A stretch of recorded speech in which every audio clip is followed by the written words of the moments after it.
Do you remember the last time that you felt really angry, like really charged up? Or maybe you were thinking about something that made you feel incredibly sad, maybe resentful, or just irritated. Today, I want to offer you a question that might help you to feel an immediate shift when you're noticing those strong, dark, heavy feelings. Are you ready for the question? Here it is. What if I'm wrong? That's it. What if I'm wrong? See, so often when we are overwhelmed with dark, heavy emotions, it's because we have drawn a conclusion about something that is causing a lot of emotional neurotransmitters to get released. But the thing is, there's a lot of reasons why sometimes our thinking may not be trustworthy. Maybe we have a perception that's based on a partial picture, but there's a lot of reasons why sometimes we just can't trust our thoughts. So today, I want to share with you some reasons why it can be so valuable to ask yourself that question, what if I'm wrong? And then I want to leave with a piece of advice that I think could help you going forward. Okay, so let's get started. Reason number one why this is an important question. We are all receiving information that has a built-in bias.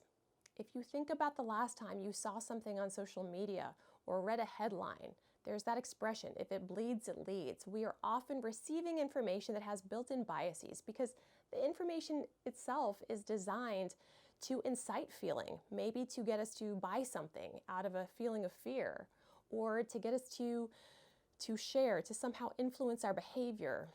See, often we are just receiving information that has a profit motive, but we're taking that information as though it's completely 100% true.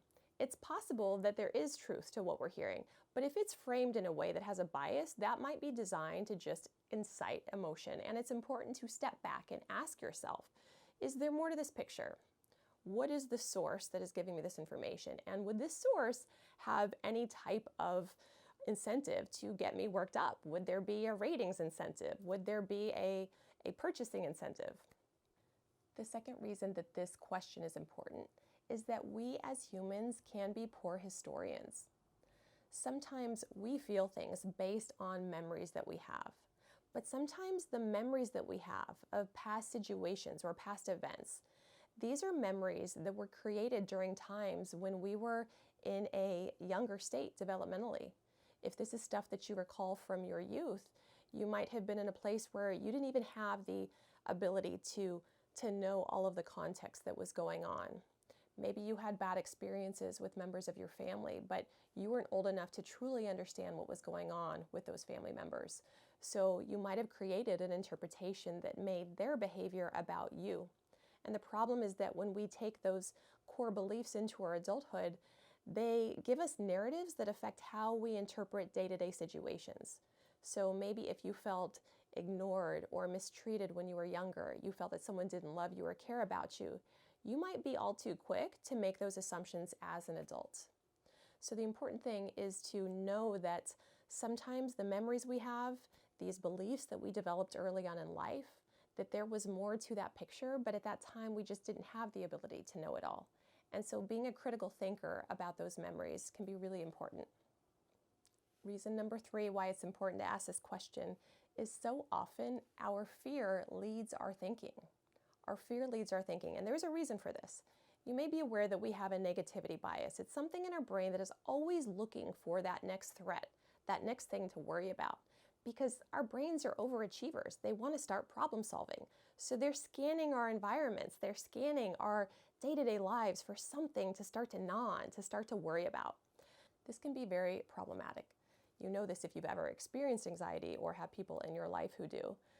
Some easy examples are if you have hypochondriasis and you're someone who worries frequently about your medical health, you might have a neighbor with shingles, and pretty soon you're looking at your skin and, does this look red to you? Or maybe you hear about something like budget cuts going on, and, when you came to work and your boss didn't look at you, you just assume you're next on the chopping block. See, it is so easy for fear to take hold, and it actually affects our ability for our brain to process and receive information in a logical way. The way that we interpret things is affected by that fear because it excites our amygdala, that emotional brain, and that causes the thinking brain to go offline. That means even our ability to interpret things in a rational way becomes compromised by fear. Reason number 4 why this question is so important is because we always have a limited picture of things.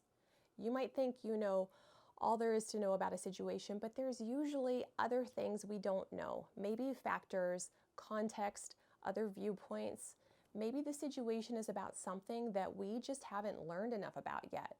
Or our ability to have empathy for someone in a situation, it's limited because we really don't understand how they think or what they're going through. So we might be quick to judge or make assumptions about other people based on what we do have to work with, but there's always more to know. There's always more to understand.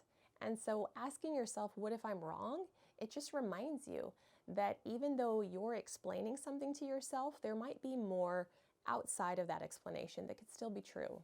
Reason number 5 why this question is important is because our state affects how we see things.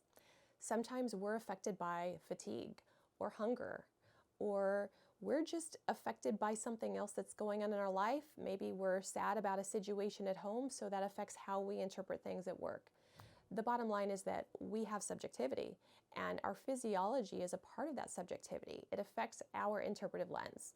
So if you notice yourself having kind of a reactive interpretation of something, just step back and ask, okay, maybe is this something that I'm going through that's causing me to be so reactive? The question I want to leave you with is there something eating at you right now that you could be wrong about? If so, just ask yourself that question. Could you be wrong? How might you be wrong? And I hope that by asking yourself this question, you will too find somewhat of a shift inside. Maybe it will allow you to release some of those heavy emotions and replace them with an openness, with a curiosity, with a willingness to learn more, or even the very powerful willingness to step into the unknown and say, I just don't know. I just really don't know, because that's okay. And sometimes the best thing that we can do for ourselves is just to admit that we really don't understand something, and maybe we never will, and that's okay. I hope that this information was helpful for you. If you know someone who you think could benefit from this, please feel free to pass it on. And thank you so much for joining me today. Let's keep growing together.